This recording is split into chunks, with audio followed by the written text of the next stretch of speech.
When you say that you're in the studio and you're thinking about your late friends.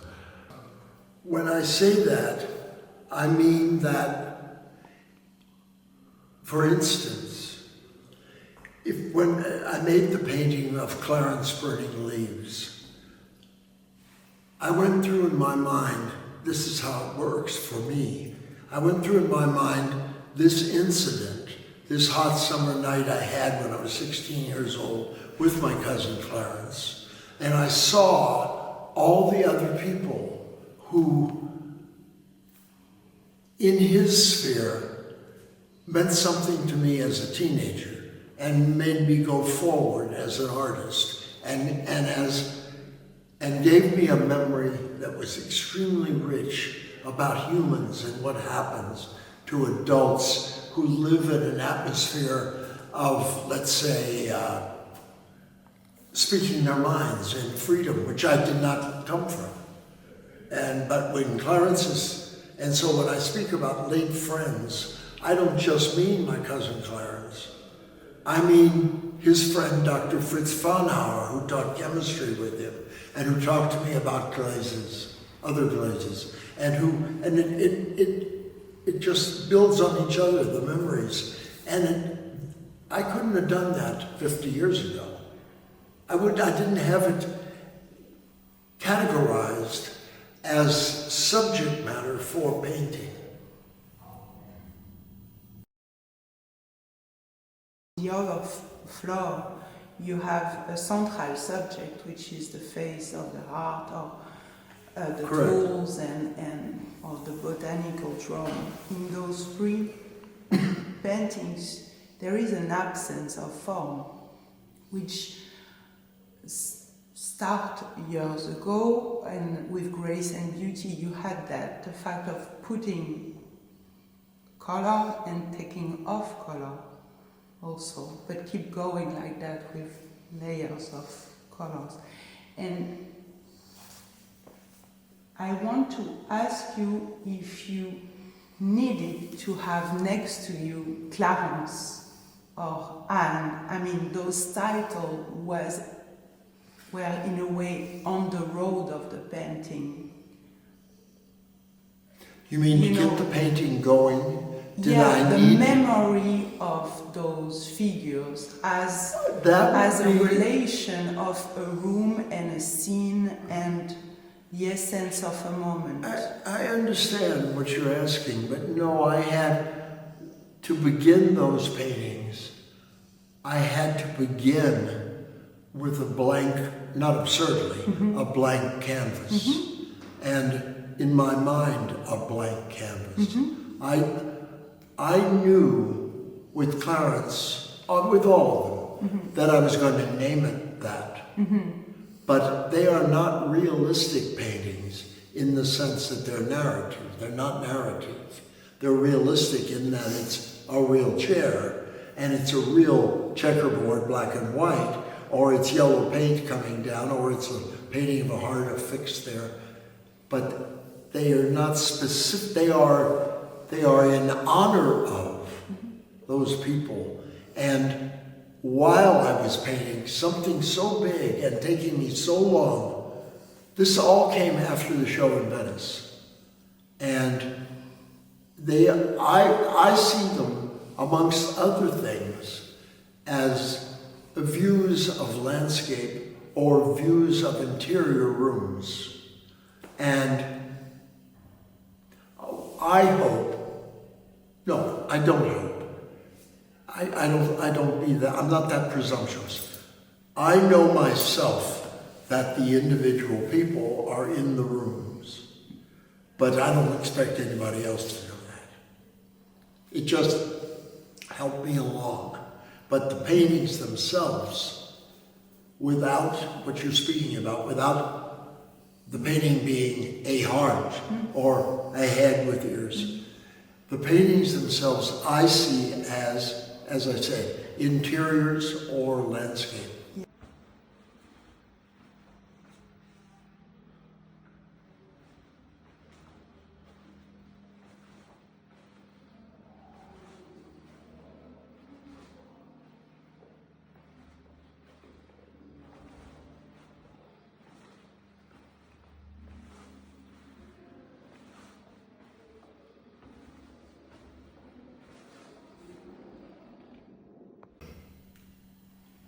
is that you're visiting late friends, but you're also visiting places. You're talking. Well, I have this group of drawings called 49 Views of the North Crescent.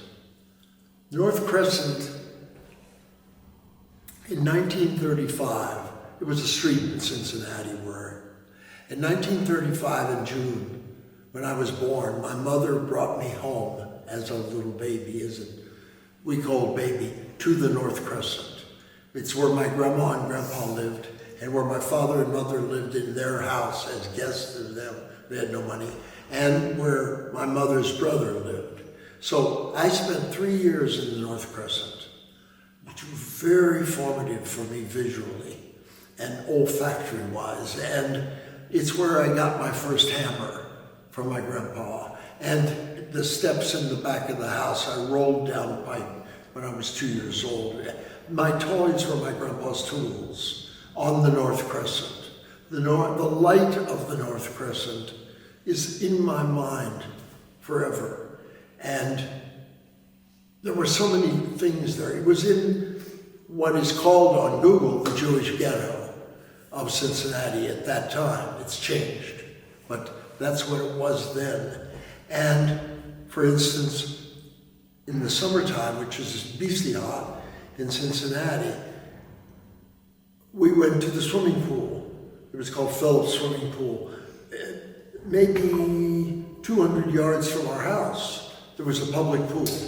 And you know, I never forgot putting my feet into the disinfectant to get, you know, see, nobody would get biathlete's feet, whatever it was, or fungus. And I never forgot how a public pool looked in a small neighborhood. And it was populated by my neighbors. So I knew I was related to almost all the swimmers. So when I say 49 Views of the North Crescent, I'm memorializing this experience of early childhood and also saying that I wouldn't be able to make those drawings, which I consider some of my most inspired that I've ever made. I wouldn't be able to make them if I hadn't had the experience on the North Crescent. Also, it's a great name for a street because we moved. I didn't move, but my grandma and grandpa moved. Then after I left, 2 years later, they moved to South Crescent. So it was like this. This was North, and then it was South Crescent. They lived there, and then they lived here. Self-portraiture.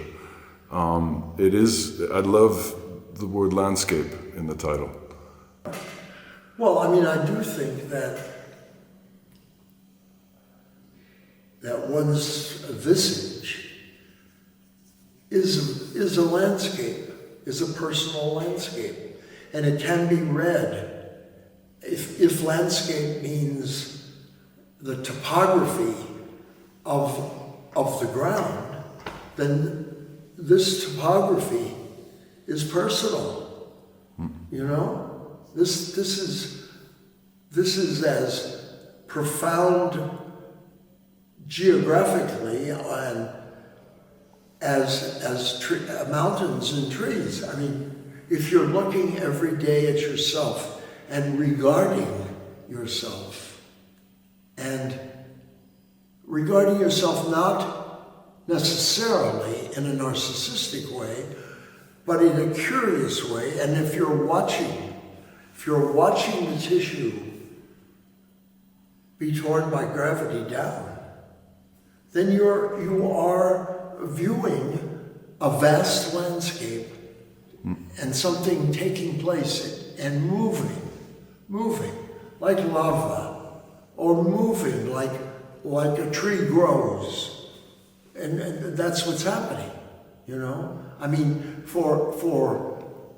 since I reached puberty, and then it got to be quite dense, I've had a beard, for instance, you know? And now, as the years have gone by and I get to this late stage in looking at the landscape, the beard's going.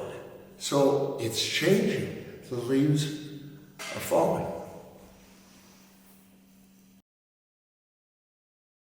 The painting versus the title, this association, the heart painting, the family in Ohio, in the catalog as you call it.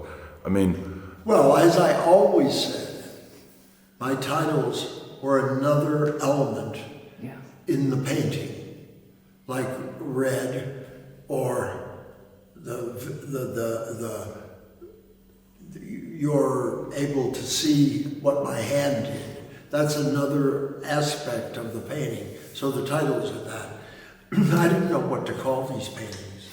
You know, I could have called them 1, 2, 3, which is boring.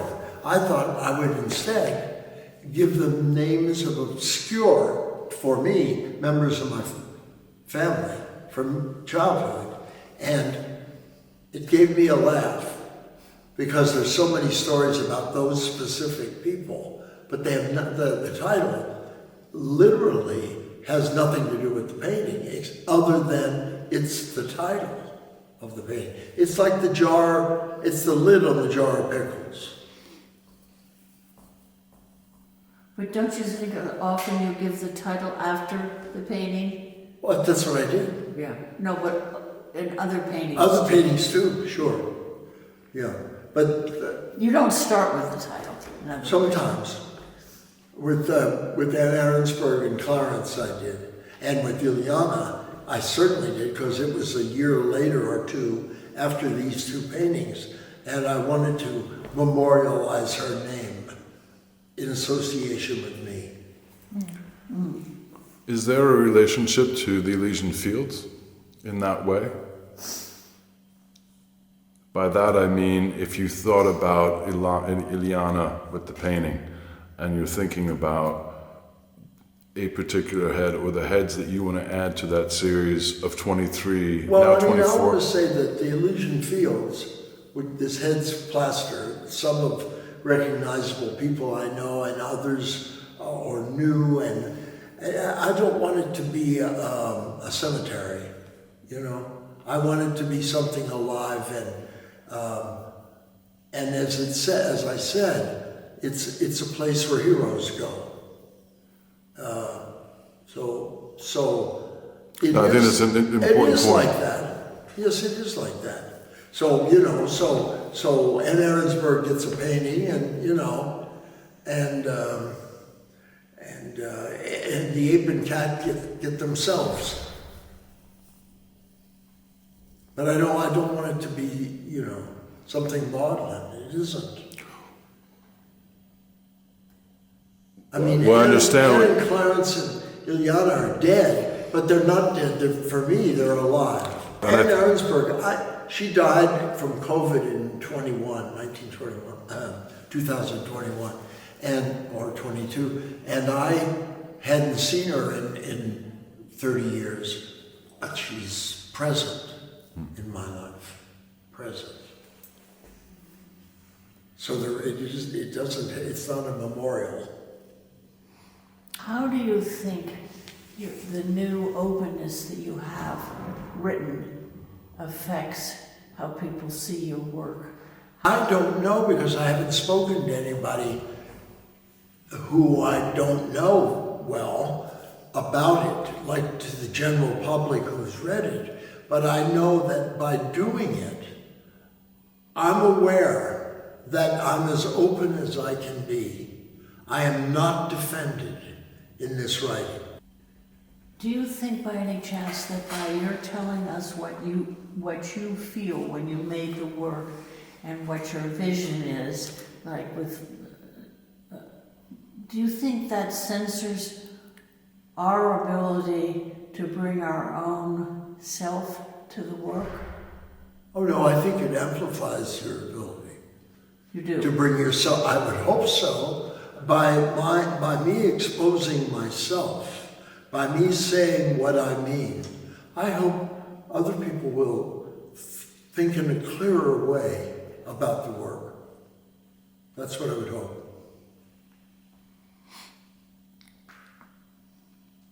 That's interesting.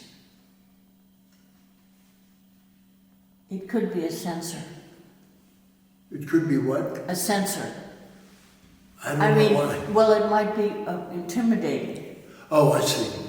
Well, I guess you as have they to say, take that that's chance. your problem, not Yeah, mine. yeah, I get it.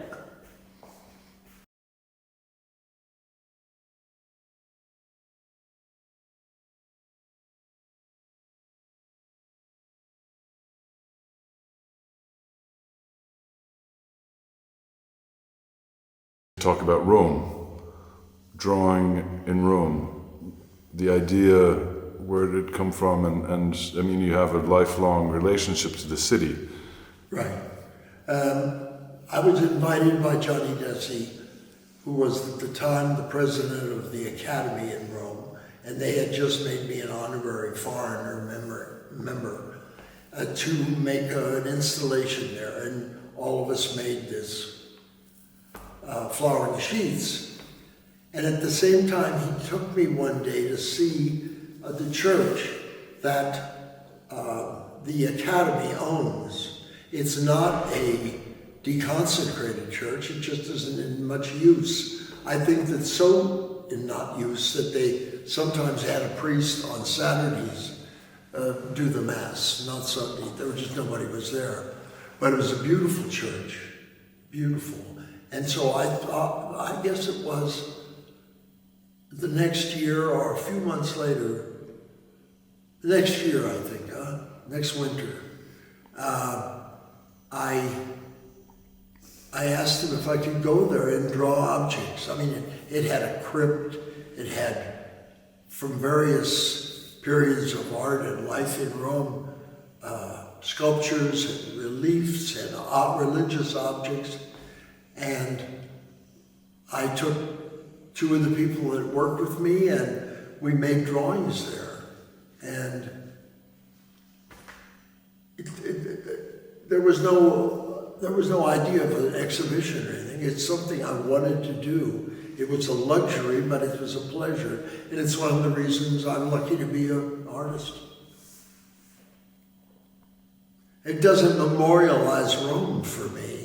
I think they're about drawing, not about Rome. That was really the sense of my question, because you worked on them for another year or two in Paris. I mean, I still do. Yeah. I think the two drawings that are not framed, I would work on if we go back to my studio. Because you mentioned that they were there, I'm going to pin them up and see what I'm going to do.